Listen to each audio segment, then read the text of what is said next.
Olá, pessoal do sexto ano, professor Rodrigo, para mais uma aula de matemática. E nós já vamos aqui com gosto de gás para a nossa frase do dia, né? Então, hoje nossa aula 1 e 2, continuando da aula anterior, é claro, né? Então, pessoal, nossa frase de hoje diz o seguinte: nunca deixe nada em branco. Aquele que tentou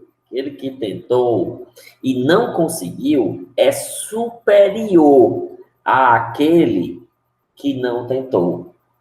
Olha aí, é legal. Eu coloquei essa frase porque eu já tenho falado tanto dessa parte de tentar, né? E aqui, você assistir essa aula, você está tentando, né? Assistir às aulas, você está tentando, né? Não é fácil, não estamos falando nada aqui que é fácil.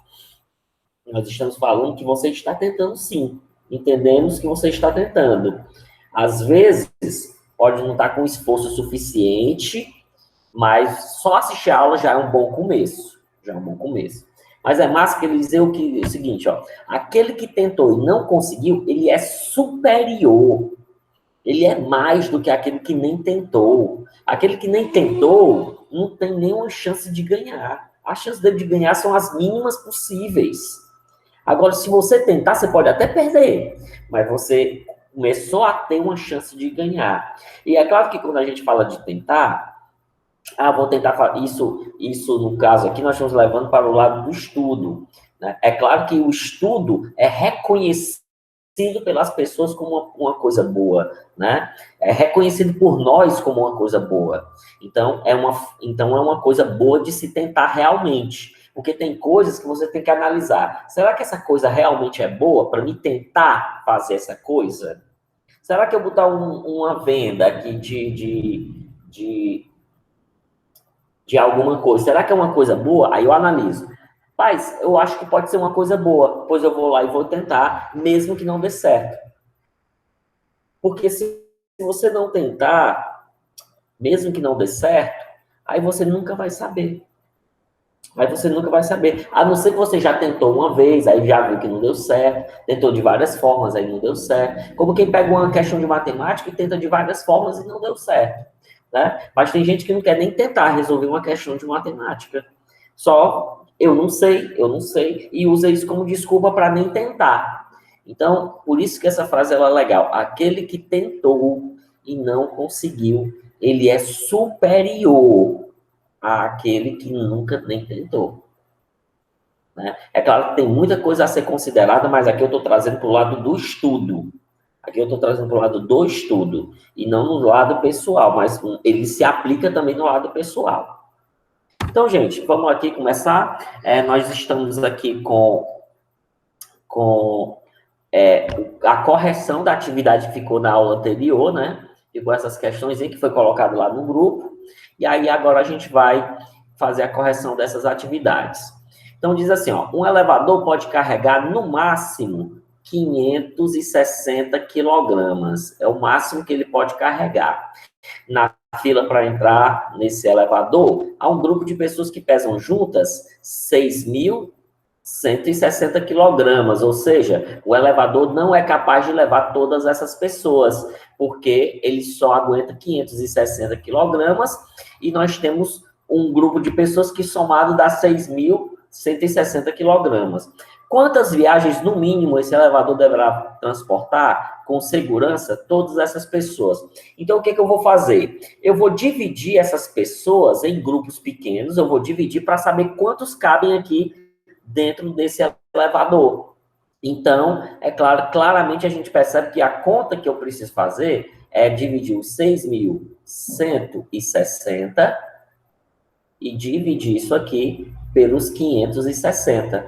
Porque eu vou ter que pegar essas pessoas e dividir em grupos menores para que o elevador seja capaz de carregar essas pessoas, já que não tem condições do elevador carregar todas de uma vez.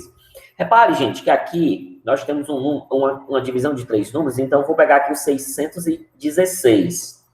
Engana-se quem pensa que essa conta está muito difícil, porque se você notar bem, 616 dividido para 560. Então, o que é que eu explico para vocês? Um número que multiplicado pelo 560, ele dê 616. Então, só tem um número aqui, gente, é um 1. Por que, Rodrigo? Ora, porque 2 vezes 500 dá 1.000. Então, 560 dá 1.120. Então, só pode ser 1. Aí eu trago 560 para cá, já começa fácil. Já começa fácil. E agora eu vou diminuir. 6 menos 0 é 6. 1 menos 6 não dá. Puxa um aqui do vizinho. É uma subtração que você faz aqui normalmente. 11 menos 6 dá 5. E 5 menos 5 dá 0. Então, sobrou 56. Aí, baixa o 0.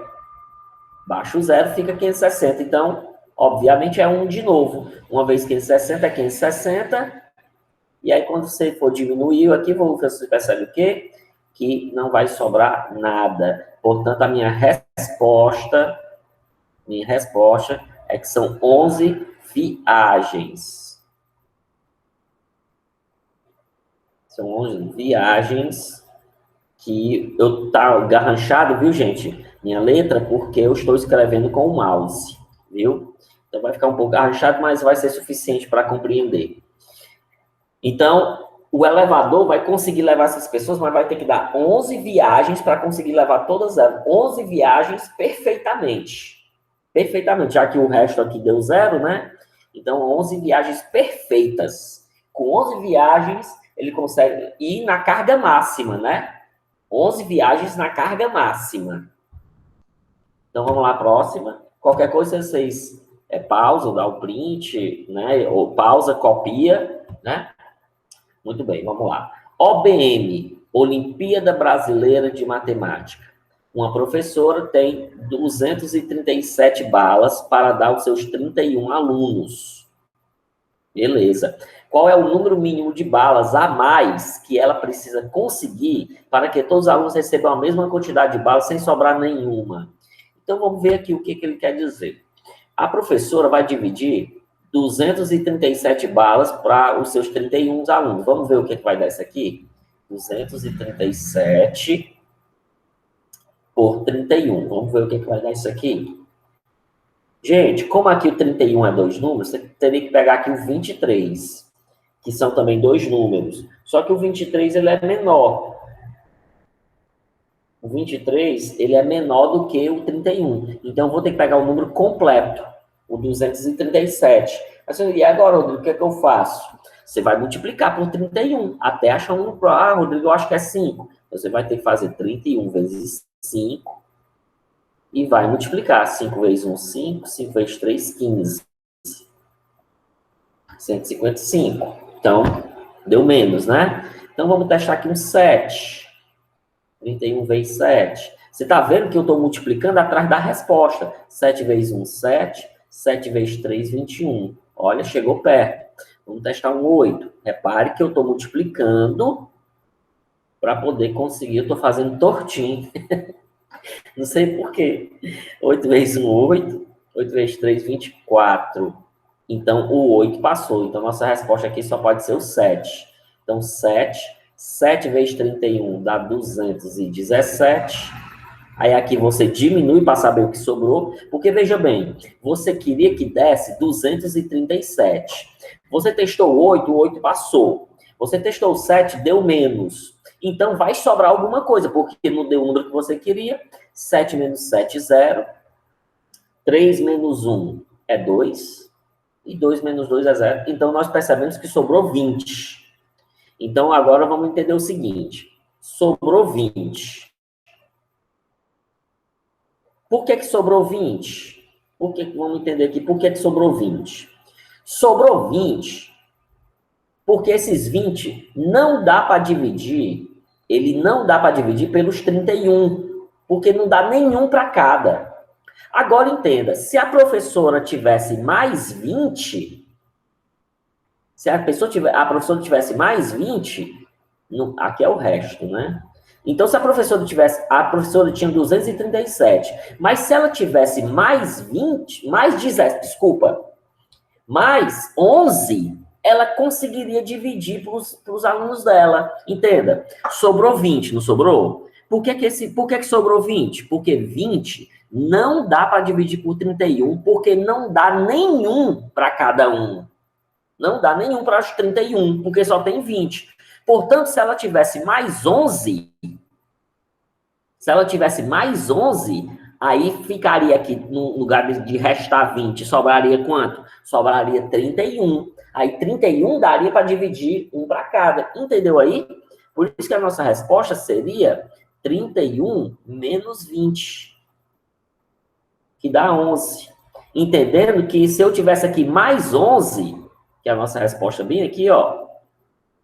Entendendo aqui que se eu tivesse mais 11, eu conseguiria dividir para esses 31. Se eu tivesse mais 11, porque aí eu teria 20 mais 11, 31, e eu conseguiria dividir pelo menos um para cada. Agora, 20, eu não consigo dividir um para cada, porque a divisão normal, gente, é um para cada. Ah, Rodrigo, mas poderia ser um meio para cada um. Poderia. Mas aqui é uma divisão que nós não estamos considerando meio. Ou divide a coisa inteira, ou não divide. Beleza? Próxima. Saresp São Paulo. Saresp deve ser alguma instituição de São Paulo que caiu numa prova lá do São Paulo. Essa questão caiu numa prova, assim como a OBM na questão anterior, aqui a OBM aqui em cima, ó, as Olimpíadas Brasileiras de Matemática. Então, significa que essa questão caiu nas Olimpíadas Brasileiras de Matemática. Agora, o Saresp, eu não sei qual é esse significado do Saresp, mas é alguma prova de uma instituição, isso é certo. Dona Luísa comprou um saco de 50 balas para distribuir igualmente entre seus 8 sobrinhos. Quantas balas deverão ser dadas para cada sobrinho para que restem 10 para Dona Luísa? Olha, a Dona Luísa tem 50 balas e ela quer dividir essas 50 balas para os 8 sobrinhos dela. Só que no final ela quer que sobre 10 para ela. Não seria interessante logo a Dona Luísa tirar os 10 dela? Então fica no seguinte, ó. 50, e aí eu já tiro os 10 da Dona Luísa, aí eu vou ter o quê? 40. E aí a Dona Luísa agora pode pegar esses 40 e dividir pelos 8 sobrinhos. E aí ela já vai ter os 10 dela, beleza? Que dá, inclusive, dá 5, porque 5 vezes 8 é 40. E aí sobra nada. Simples. Que raciocínio rápido, simples. Uma vez que eu entendi logo que era melhor que a Dona Luísa, eu não vou dividir os 50 pelos 8, porque a Dona Luísa quer 10 para ela. Então, eu tive que tirar os 10 da Dona Luísa. Simples. Aí, para mim, me parece um raciocínio simples. Não sei se você pegou.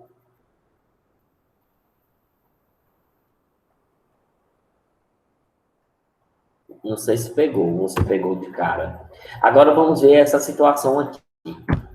Observe a divisão que determina o valor natural N em cada uma delas.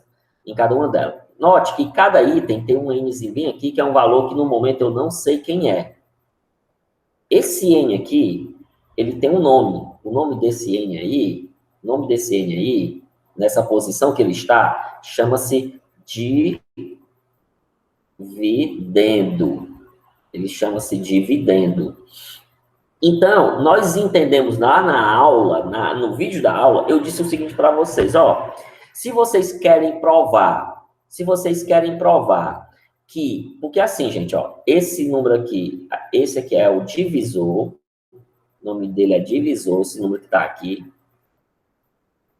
é o divisor, esse aqui é o quociente, que é a resposta, é o quociente.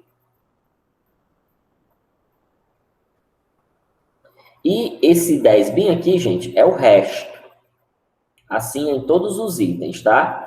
Então, na aula passada, eu disse o seguinte para vocês. Se vocês querem provar que estão corretos, vocês têm que pegar esses dois valores aqui, que é o quociente e o divisor. Vocês têm que multiplicar esses dois valores.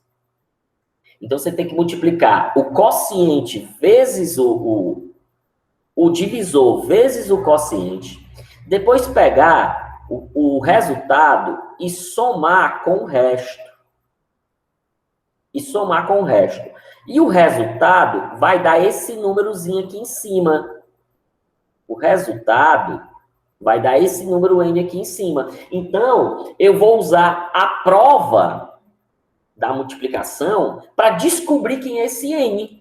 Então, o que eu vou fazer? Eu vou multiplicar esses dois na letra A, vou multiplicar na letra A 9 vezes 7. 9 vezes 7, que eu já sei. Isso aqui é fácil da gente saber. 9 vezes 7 é 63. É 63. E aí eu somo com o resto, que é 2. E aí eu vou ter minha resposta da letra A, que é 65. Beleza aí? Então, entenda que o que eu estou fazendo é utilizando a própria prova da divisão para conseguir esse resultado. Vamos aqui na letra B. Eu não vou armar esses cálculos, só mostrar aqui na letra B. Eu vou multiplicar 11 vezes 16. É claro que se tivesse um número lá, eu ia confirmar que estava correto, né? Isso aqui é uma prova. Você provar a divisão. Eu quero provar se eu acertei a divisão, Rodrigo. O que é que eu faço? Esse procedimento aqui. Se tivesse um númerozinho aqui no lugar desse N, aí eu ia confirmar se esse número era do 65. Já que não tem, então eu estou descobrindo quem ele é. Então, aqui na letra B, 11 vezes 16.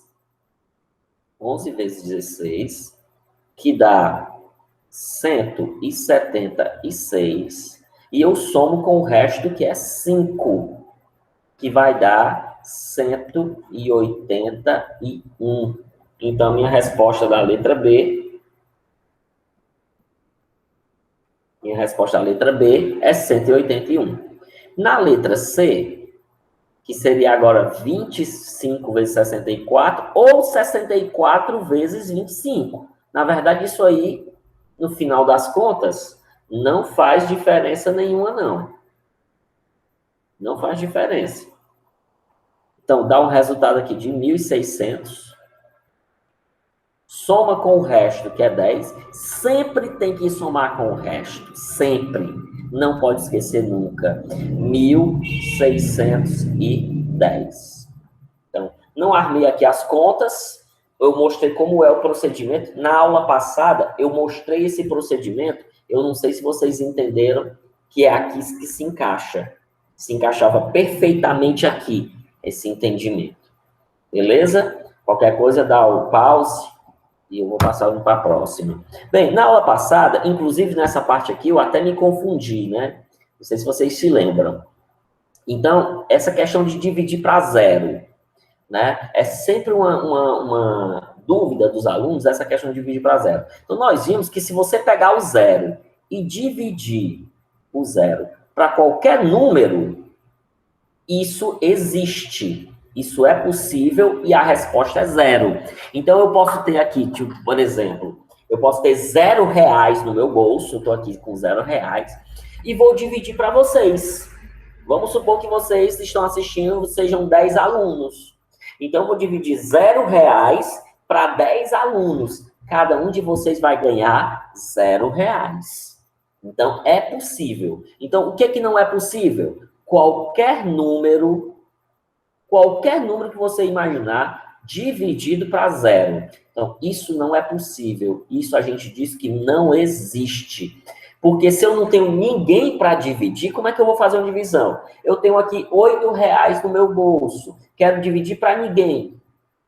Que divisão vai ser essa? Se não tem ninguém, como é que divide isso? Então, realmente não tem jeito. Realmente não tem jeito. Então, pergunta-se nessa primeira. Por que repetiu primeira e segunda, depois primeira de novo? Porque isso aqui, no livro de vocês, foi de várias páginas. Foi um exercício de uma página, depois um exercício de outra página, depois um exercício de outra página. Não é possível efetuar, no conjunto dos naturais, uma das divisões abaixo. Qual é essa divisão? Qual dessas divisões não é possível efetuar? Então, nós estamos vendo claramente que seria esse aqui, ó. Esse aqui não. 0 dividido para 8 dá 0. 8 dividido para 1 dá 8. 13 dividido para 1 dá 13. 4 dividido para 2 dá 2. 13 dividido por 13 dá 1. E 0 dividido por 8 dá 0. Aqui dá 0, aqui dá 8, aqui dá 13. 13 dividido por 1, aqui dá 2. E 13 dividido para 3 dá 1 para cada. Então, a resposta seria 8 dividido por 0. Nós estamos se apoiando nessa ideia bem aqui. Qual das divisões tem 0 como resultado? Qual dessas divisões aqui o resultado dá 0? Então, isso aqui nós já vimos que não existe. 7 dividido para 0. Isso aqui é a resposta, ela não existe. Essa resposta aqui não existe. 7 dividido para 2 não dá exato, né? Vai dar 3 e vai sobrar 1. 20 dividido para 10 vai dar 2. 9 dividido para 9 vai dar 1. 8 dividido para 8 também dá 1. E aqui nós temos a resposta da questão. A única dessas divisões que pode dar 0 é o 0 dividido para 10, que dá 0. Dá 0 para cada um desses 10. Então, se eu tenho 0 bombons e vou dividir para 10 pessoas, então essas 10 pessoas, cada uma delas vai ganhar 0 bombons. Beleza? Então, vamos continuar agora. A partir de agora, a gente vai partir para uma explicação, né? Aqui é o nosso final na nossa correção. E aí, agora, a gente vai falar de tratamento da informação. O que é tratamento da informação na matemática? É o estudo de tabelas e gráficos. E aqui nós temos as duas coisas, a tabela e o gráfico. É legal aqui, porque vocês agora vão reparar o seguinte. Vocês vão ver aqui o seguinte. Essa tabela está igualmente representada aqui nesse gráfico. Esse gráfico aqui, ele é chamado de gráfico de barras. Isso aqui é o gráfico de barras. Vocês estão vendo as barrinhas verdes. Então, é o gráfico de barras. Beleza? Agora, entenda. Olha o título aqui, ó. Isso aqui é o título da tabela. Quantidade de vezes que cada seleção foi campeã. E olha o título dessa tabela. Quantidade de vezes que cada seleção foi campeã. Entenda que esta tabela é a mesma coisa nesse gráfico. Um está em formato de tabela, o outro está em formato de gráfico. Como assim, Rodrigo? Então, repare. Primeiro, repare que aqui em cima nós temos o título. Repare que aqui embaixo nós temos a fonte. Muito importante a fonte. É claro que é igual porque são as mesmas informações. Aqui nós temos as mesmas informações, uma em forma de tabela e a outra em forma de gráfico. Em forma de tabela e a outra em forma de gráfico, beleza? Então, assim, aqui em cima nós temos o título da tabela e o título do gráfico. Aqui embaixo nós temos a fonte. O que é essa fonte? É da onde essas informações ela foi tirada. Então, quando você coloca informações para o público ver, é importantíssimo que você diga de onde você tirou essas fontes, porque senão você pode estar mentindo. E aí, com esta fonte, é possível que eu vá nesse site que vocês estão vendo aqui, que é um site, né? Ó, aqui embaixo, ó. Cadê o marca-texto? Pronto, aqui, ó. FIFA, né? A fonte foi FIFA, disponível em www. Aí vocês podem notar que tem aqui uma página de internet. E pode notar também um dia que essa pessoa acessou essas informações, no dia 18 de julho de 2018. Pode ser que essas informações nem estejam mais lá, já que foi tirada da internet. Mas eu tenho condições de entrar no site da FIFA e nessa página aqui, e confirmar se esses dados estão corretos.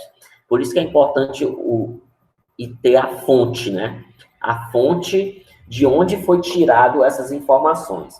Então, na tabela, claramente a gente vê aqui que o Uruguai foi campeão 2 vezes, a Itália 4, a Alemanha 4, o Brasil 5, a Inglaterra 1, a Argentina 2, França 2, Espanha 1. Muito bem. Quando eu vou transformar essa tabela aqui, quando eu vou transformar ela no gráfico, repare que o gráfico tem 2 eixos.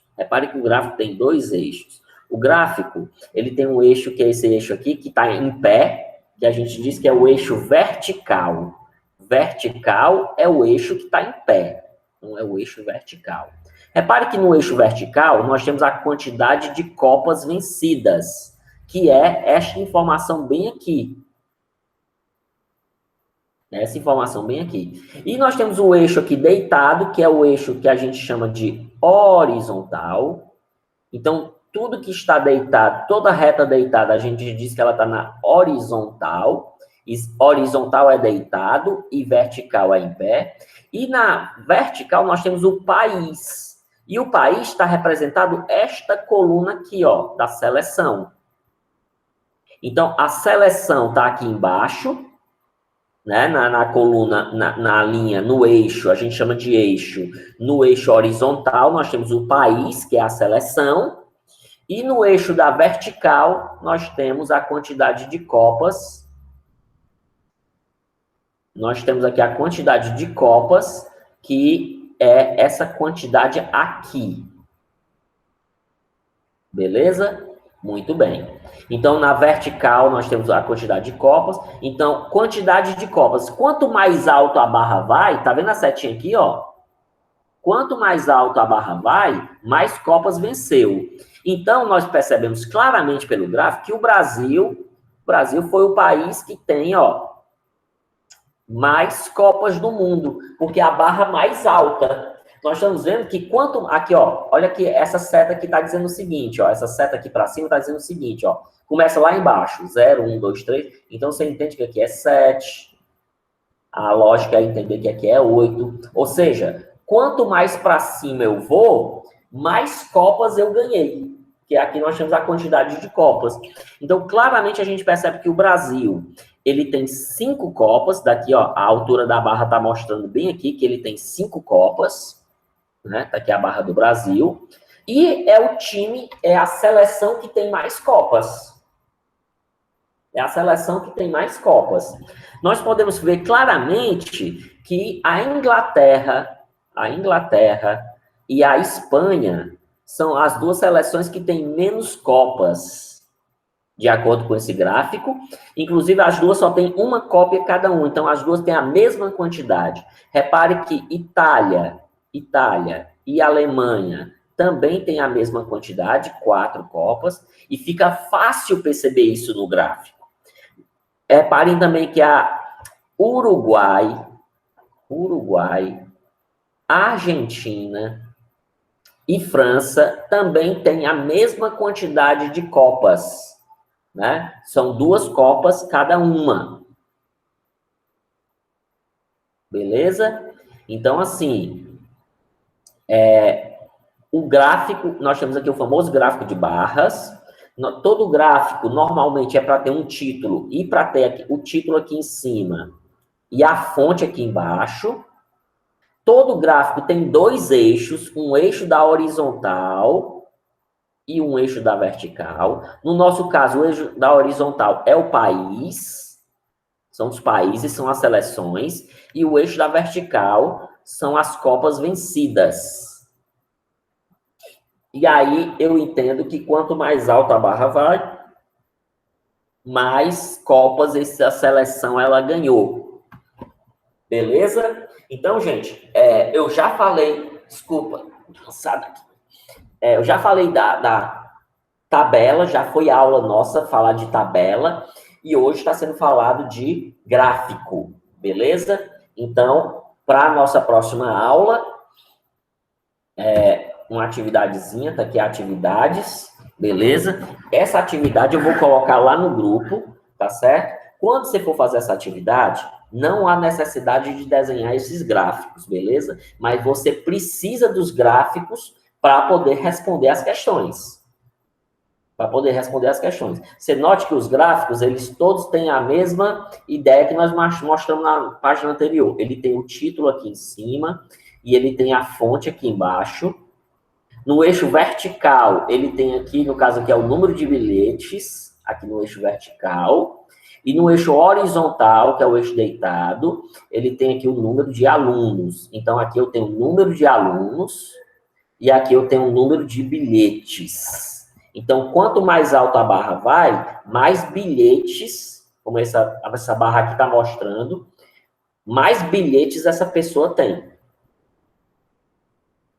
Beleza? Então, bem, eu não vou explicar isso porque já expliquei na anterior, agora é a vez de vocês fazerem, tá certo? Então, assim, até a próxima. Espero que tenha ficado compreendido aí tudo direitinho. E até a próxima aula, se Deus quiser. Até breve, pessoal.